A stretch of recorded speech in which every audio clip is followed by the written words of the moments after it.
Dog Post, Ryan Curley had a fun conversation during media days with Paul Finebaum before the world exploded, and Texas and Oklahoma came into the ball game, or at least started coming into the ball game. Here's what Paul had to say to Ryan in that time. When you've done as good a job as Kirby Smart, you don't have make or break years. I think the people that are saying that are either lazy or intellectually dishonest. And I want to talk about this for a little bit because, I know Paul Finebaum really gets people going, for lack of a better term. But I think he's dead on here. And you see this a lot in media, which is that folks really say things to get a reaction. People say that about Paul Finebaum too. But in this particular case, I think the criticism against Kirby Smart is that he's not won the national championship. It's that simple. That is the criticism. People just don't know how to express that. Criticizing him over a 6-year period for not winning the national championship, you'd have to go back and criticize, I would think, virtually every head coach that's ever coached college football. There are a couple, Gene Chizik, who kind of won it quickly in their time, first 4 years or something like that, 2 at Iowa State or whatever it was, and then that second year at Auburn, maybe Larry Coker. There have been guys who've really won it very fast. But by and large, the people who are still alive that are national championship coaches, which would be Dabo, Nick Saban, the coach at Carolina, Mack Brown, and Jimbo. These are not guys who won it real quick. Now, Jimbo at Florida State won it in 2013. He took over, I think, in 2009. So Jimbo for sure in that amount of time. Dabo won it in 16. He took over that program in 8, I think. Or 7, it was 8. So about 8 seasons there for him. And then Nick Saban, of course, was a head coach at, I think, Toledo before going to Michigan State, before going to LSU, where he won it in 2003. Mack Brown, the point is that Kirby might have a lot in common with Mack Brown, except that he's not getting blown out by his rival in a way that it seemed like Mack Brown consistently had happened to him. Bob Stoops, I should point out, was second year, but that was 20 years ago. That was the beginning of the century, and Bob Stoops is retired. I think that people just don't know how to express themselves correctly. When you start talking about, this is what Paul said. He said, if Kirby Smart doesn't win the national championship, so what? And, I mean, he's right. If you don't win it this year and your name is Kirby Smart, it doesn't mean you won't win it in 2022. It just means you haven't won it yet. And when you get, 12 years down the road or 10 years down the road, or Nick Saban's retired and you still can't win the national championship with top 5 talent or top 3 talent, yeah.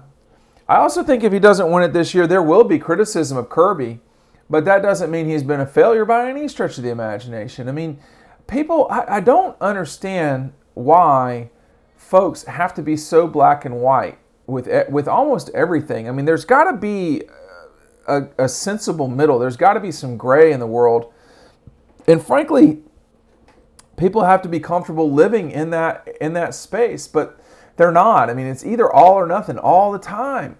Kirby Smart, even if he had won the national championship in 2017, there's been plenty to criticize him about in 2018, 19, and 20. I mean, I don't think I need to regurgitate it for you. You look at 2020, the quarterbacks have been, where that was not handled well. 2019, you wind up with one starter and a backup who was a former walk-on, a very good walk-on, and a guy who could win league games for you, but you don't want to be in that position. 2018, did he handle Justin Fields correctly? No. So there's a lot of things that, at the end of the day, you're going to be able to criticize coaches because it's not hard to do. It's not. They kicked 6 with Alabama. I mean, should Nick Saban have kicked that field goal in 2013? Does he have his teams ready to play? Sometimes when when they don't play well. I mean, when you look at that Ohio State game in 2014, the Clemson game in 2018, the losses to Auburn, those were games that, Alabama didn't play well in 17 and 13 and all the other, whatever the times were that the Knicks teams lost.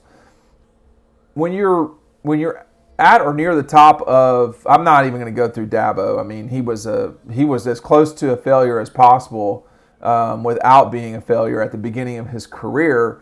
Losing 5 games in a row to South Carolina at Clemson, I was very alive for that time, and that was torture for those Clemson fans. I think the post 5-year loss has been worth it, but I'm not sure sometimes. I remember how devastating those losses adding up were for him.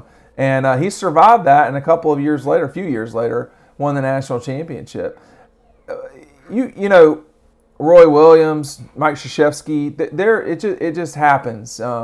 But Kirby can slow down the criticism by winning the national championship. I'll tell you right now, if he does not beat Clemson, he'll get grief for a while. And not winning that game and then not winning the national championship, there's going to be a lot of criticism of him that he can't compete with the highest level coaches. And I'm not going to take a position on that right now because he's not beaten Nick Saban. Now, he's done pretty well against everybody else. Jimbo, Lincoln Riley. I mean, he's doing all right.